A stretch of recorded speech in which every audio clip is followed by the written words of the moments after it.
सूरदास, ये हम लेंगे आज पद्य भाग।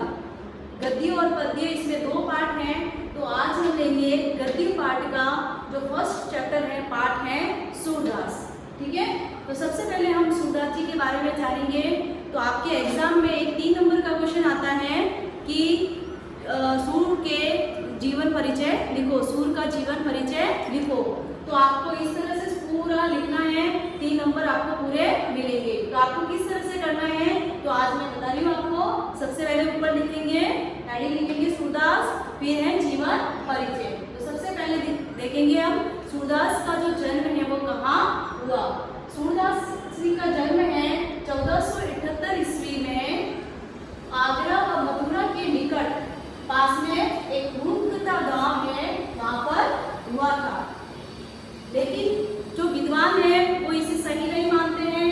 कुछ विद्वानों का मत है कि जो दिल्ली के निकट जो सीही नामक ग्राम है वहां पर सूरदास का जन्म होना मानते हैं।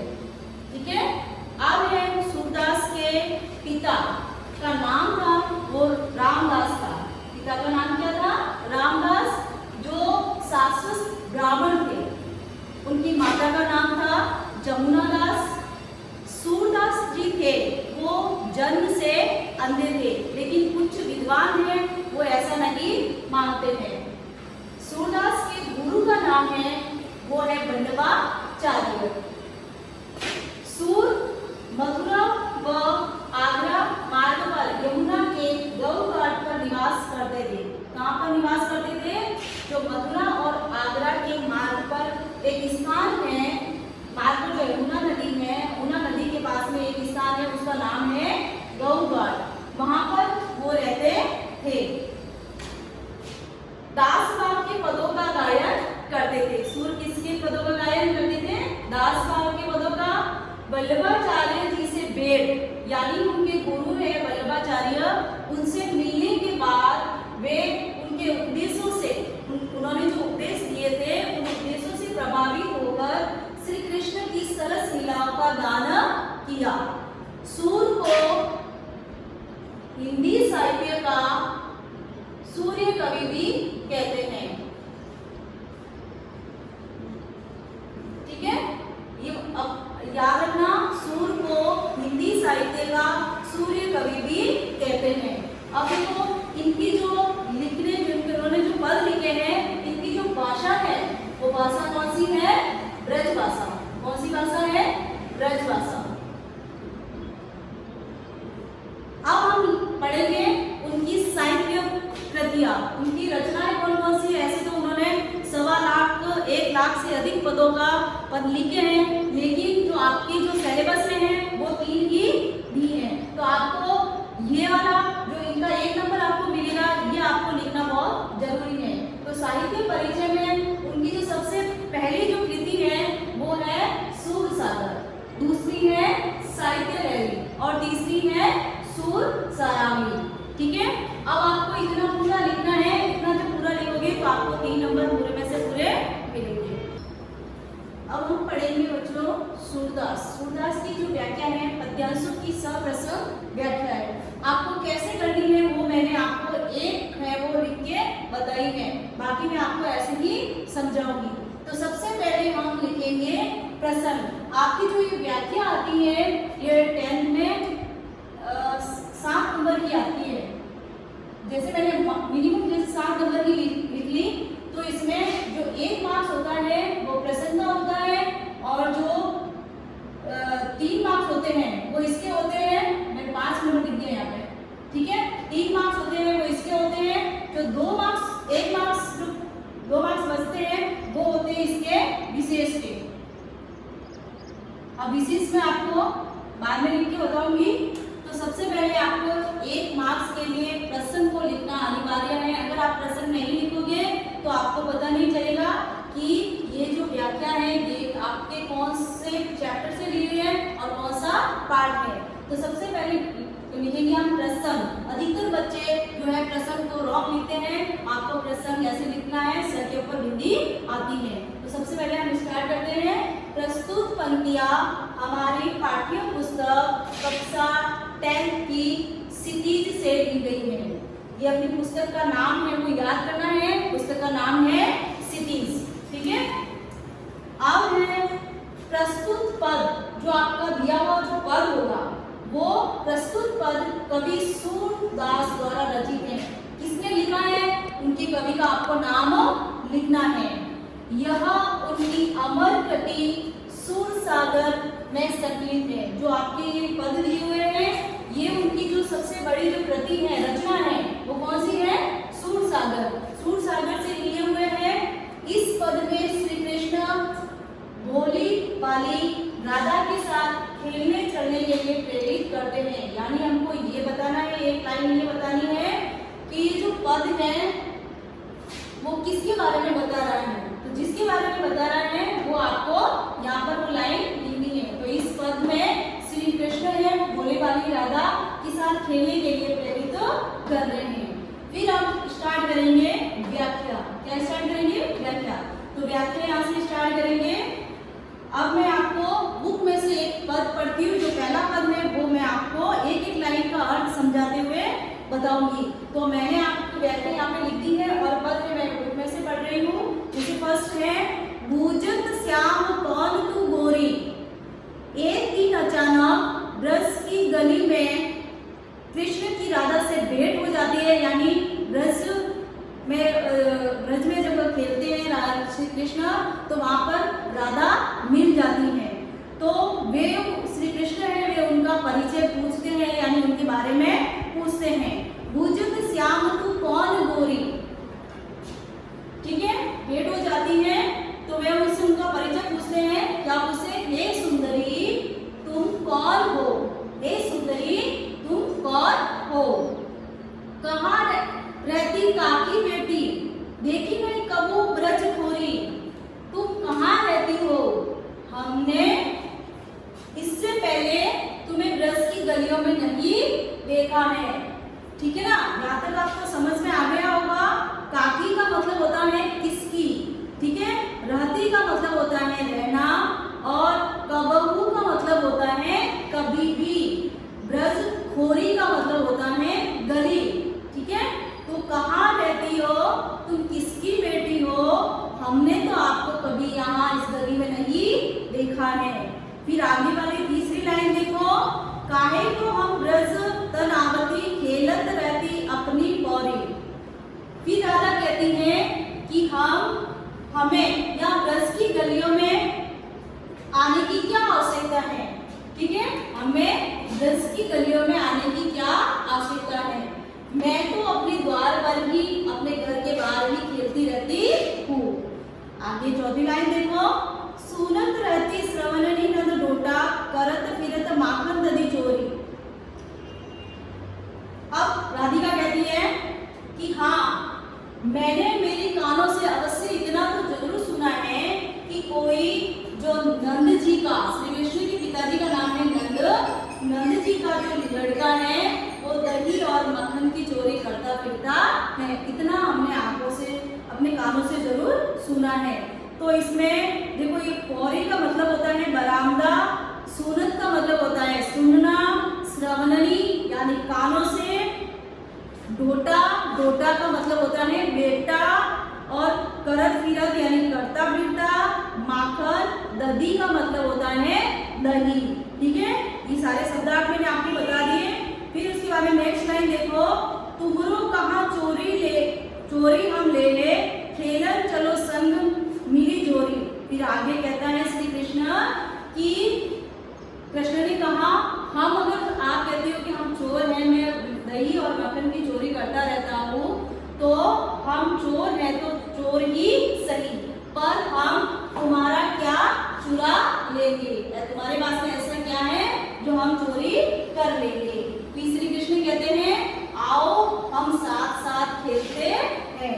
लेने का मतलब होता है लेना, संग का मतलब होता है साथ साथ, और मिली का मतलब होता है मिलकर, और जोड़ी का मतलब होता है जोड़ी, साथ साथ में मिलकर खेलना। फिर इसके बाद में लास्ट लाइन देखो, सूरदास प्रभु रसिक शिरोमणि, बातली बुरई राधिका भोरी। सूरदास प्रभु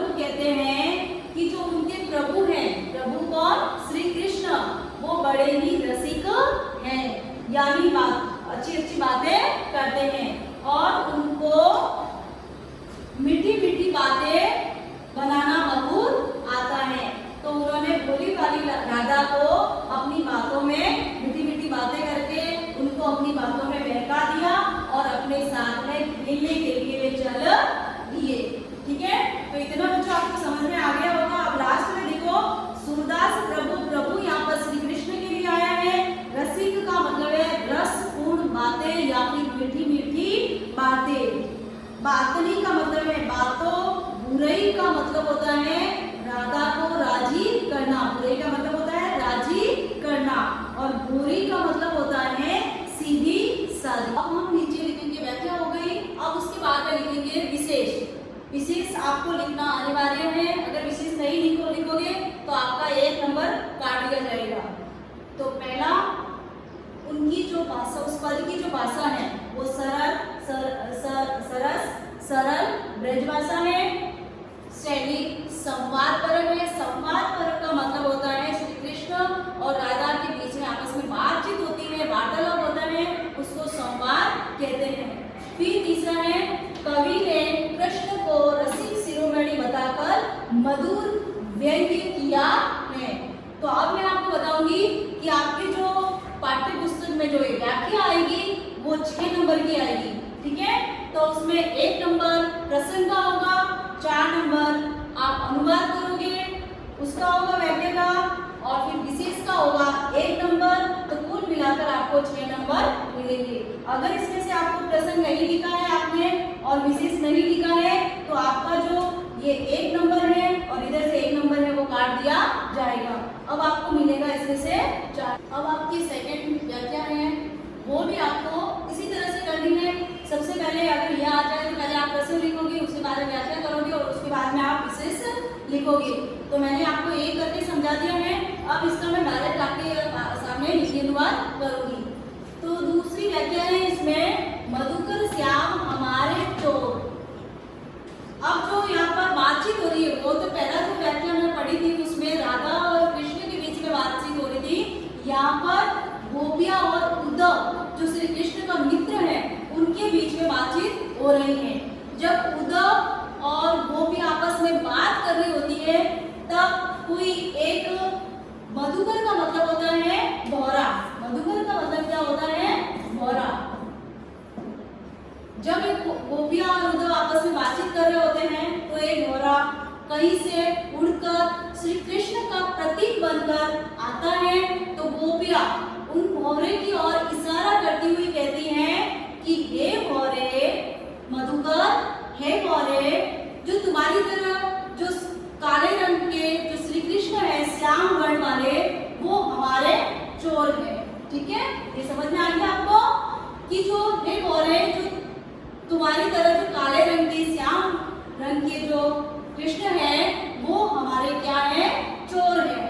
अब आगे क्या कह रही है, यानी उनको गोपियों को है वो श्री कृष्ण की कपटपूर्ण यानी कपटी बातों का उनको पता चल जाता है। फिर आगे क्या कहती है वो, मन हरि लियो तनक चितवनी में चपल नैन की कोर।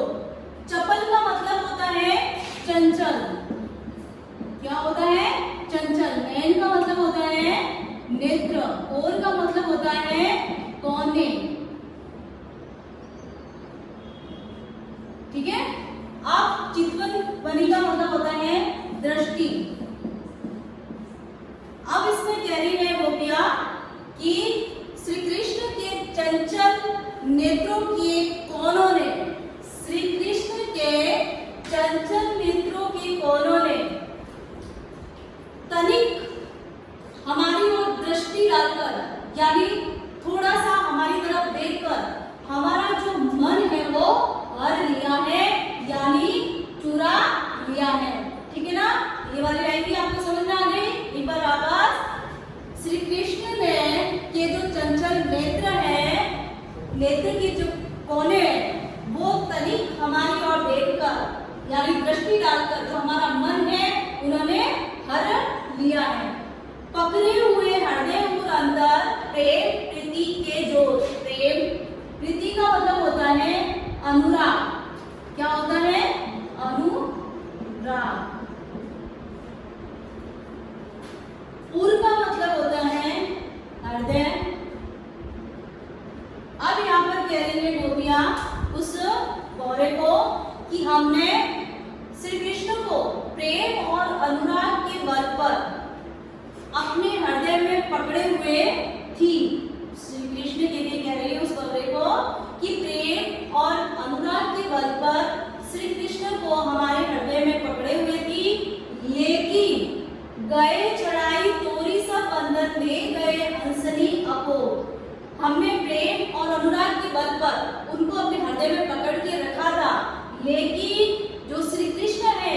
हमें हंसी रूपी रिश्वत, अकोर का मतलब होता है रिश्वत, लेकिन श्री कृष्ण ने हमें हंसी रूपी रिश्वत को देकर हमारे सारे बंधन छुड़ाकर या तोड़कर चले गए हमसे वो, यानी हमको एक थोड़ी सी हंसी देखकर हमारे हृदय में श्री कृष्ण को पकड़े हुए रखा था, लेकिन हमको हमारे सामने हंसकर सारे बंधन हैं वो तोड़कर वहां से चले गए।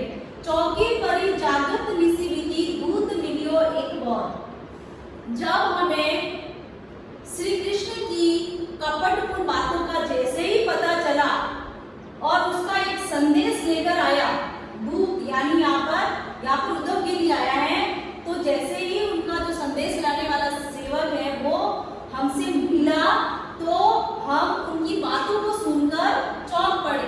ठीक है, उनकी बातों को सुनकर चौंक पड़ी। जागत निसी बीती, और हमारी जो रात है वो ऐसे ही जागते हुए बीत गई। निशी का मतलब होता है रात। जो जैसे ही हमको श्री कृष्ण की कपटपूर्ण बातों का पता चला तो हम एकदम से चौंक पड़ी और हमारी जो रात है वो ऐसे ही जागते हुए बीत गई।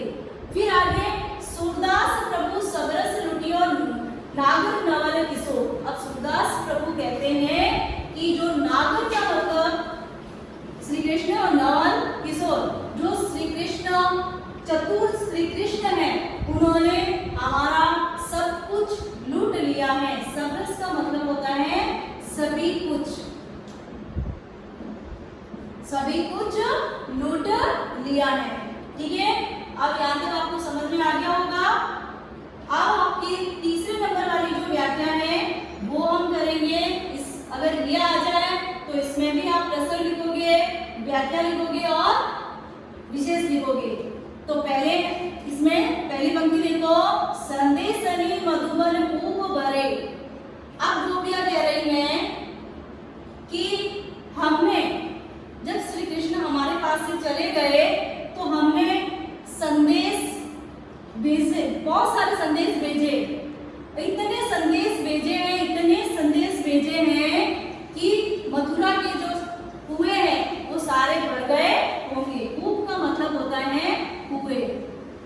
हमने श्री कृष्ण के पास इतने संदेश भेजे हैं, इतने संदेश भेजे हैं कि मथुरा के जितने भी कुएं हैं वो सारे हमारे संदेशों से भर गए होंगे। अपने तो पटवत नहीं मोहन हमरे फिरी न फिरे। अब श्री कृष्ण है वो तो हमारे भेजे हुए संदेशों का उत्तर बेस से नहीं है। पटवत का मतलब है बेस से। हमने जो संदेश भेजे थे, जो श्री कृष्ण है हमारे जो संदेशों का उत्तर भेजते तो है नहीं, हमारे फिरी न फिरे, लेकिन हमने जितने भी संदेश भेजे हैं वो वापस लौट कर नहीं आए हैं। इतने संदेश भेजे होंगे कि मथुरा के जो जन जन के निवासी है उन सबको पता चल गया होगा। लेकिन श्री कृष्ण इतने सारे संदेश हमने भेजे हैं वो वापस भेजे नहीं है, लेकिन जो भी गया है वो वापस लौट कर नहीं आया है। फिर जितने पथिक पटे मधुबन को, जितने भी पथिक यानी राहगीर, पथिक का मतलब होता है राहगीर, जितने भी पथिक पटे मधुबन को, जितने भी पथिक यानी जो राहगीर हैं उनको हमने भेजा है, बहुरी में शोध करे वो वापस नहीं आए हैं। ठीक है ना। केवे श्याम सिखाई प्रमोदे। अब हो सकता है कि श्याम श्री कृष्ण ने सिखाकर उनको अपने बस में कर दिया हो। प्रमोदे का मतलब होता है बस।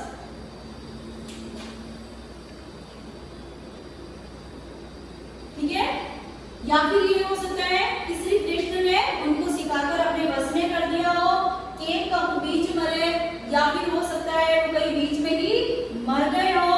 कागज गरे में, या फिर बादलों की वर्षा से जो कागज है वो गल गए होंगे, मसी फूटी, या हो सकता है कि उनकी स्याही है वो खत्म हो गई होगी पत्र लिखने के लिए, या सर दब लागी जरे, या फिर जो सर होता है, सर का मतलब होता है एक सरकंडा होता है, जो पहले क्या करते थे, जब लिखते थे तो जो कलम बनाने के लिए जो एक धातु जो सरकंडी नामक जो लिया जाता था, उसको कलम बनाने के लिए एक लिया जाता था। कलम पहले सरकंडी से बनाई जाती थी, ठीक है ना।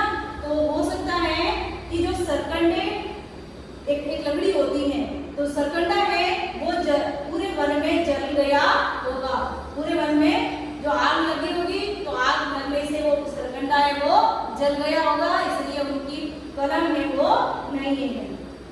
या फिर आगे कह रहे हैं सेवक सूर लिखन को आंधो, या फिर कहते हैं कि जो उनका सेवक है पत्र लिखने वाला वो अंधा हो गया होगा।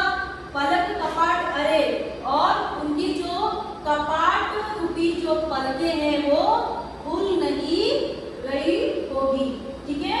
अब यहाँ तक आपको समझ में आ गया होगा। अगर यहाँ पर कोई प्रॉब्लम होगी तो आप वापस जब स्कूल में आओगे तो मैं एक बार अच्छी तरह से समझा दूंगी। अब देखिए बच्चों, चौथे नंबर वाली व्याख्या।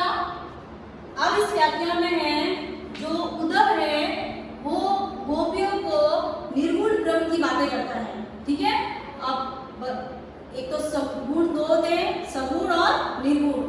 जो उद्धव है वो गोपियों के पास में आकर निर्गुण ब्रह्म की बातें करता है कि जो भगवान है वो निर्गुण है, निराकार है।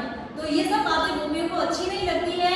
तब गोपियां उद्धव को कहती हैं कि उद्धव मन मानने की बात, हे उद्धव हमारे मन के मानने की बात है। हमारे जो श्री कृष्ण है वो जैसे है वो हमारे प्रिय है। जिसको जो अच्छा लगता है वो ही प्यारा होता है। यानी व्यक्ति को कष्ट उठाकर भी कितना ही कष्ट झेलना पड़े, लेकिन उस व्यक्ति के लिए वही अच्छा होता है।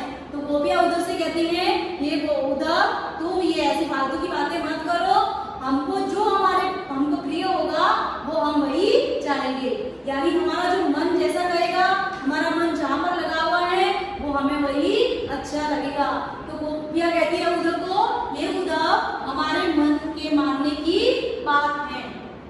जैसे एग्जाम्पल उदाहरण यहाँ पर बताए हैं, दाख छुआरा छाड़ी अमृत फल विष कीड़ा विष खाक। आप देखो गोपियां उद्धव को समझाती हुई कहती है, हे गोपियां जो दाख एक अमृत जैसा मीठा फल होता है, दाख और छुआरा एक अमृत जैसे मीठे फल को छोड़कर जो विष का कीड़ा होता है, जो जहरीला कीड़ा होता है, वो जहर ही खाता है, ठीक है ना।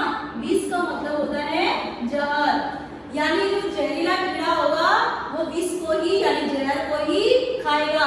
उसको दाख यानी जो दाख है, छुआरा जैसे जो अमृत जैसे मीठे फल है वो अच्छे नहीं लगते हैं। यानी उसका मन किससे मान रहा है, जहर खाने में ही मान रहा है। अब ये वाले देखो, ज्यों चकोर को देई कपूर कोई तजी अंगार अगा। अब यहाँ पर एक दूसरा जो चकोर पक्षी होता है उसको कपूर जो शीतल पदार्थ होता है वो अगर दे दे तो उसको वो तजी का मतलब होता है छोड़कर। तजी का मतलब होता है छोड़कर।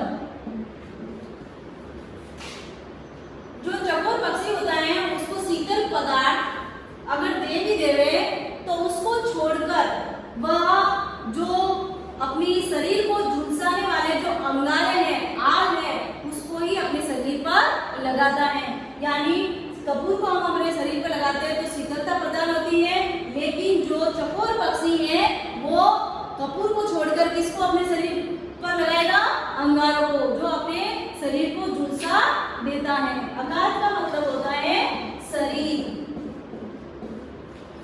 अब यहाँ पर देखो आगे, मधुप करत घर फोरी काट में बंधत कमल के पात।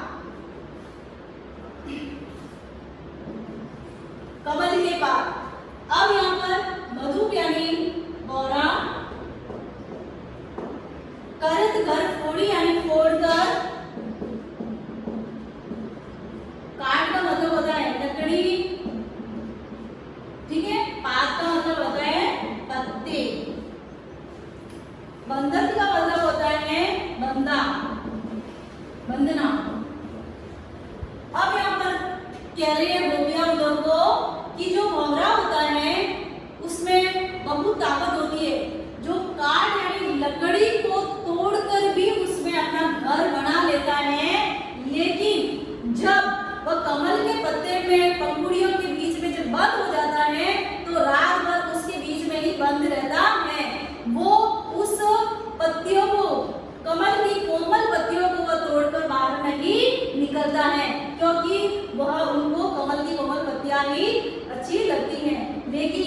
बबरा तो काट जो लकड़ी है, कठोर लकड़ी है, उसको भी तोड़कर अपना घर बनाने वाला होता है।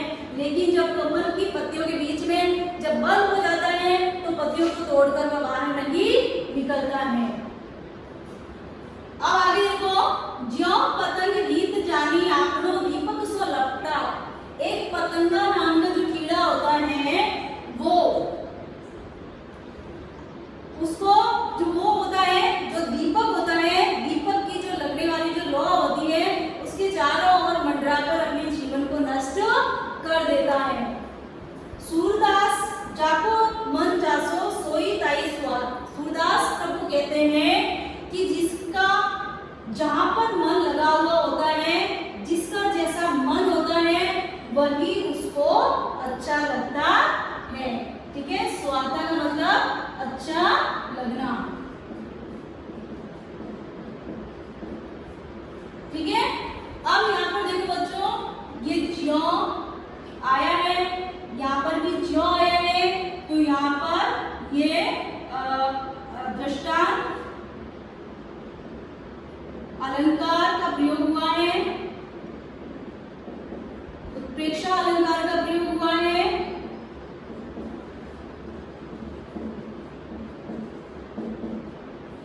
यमक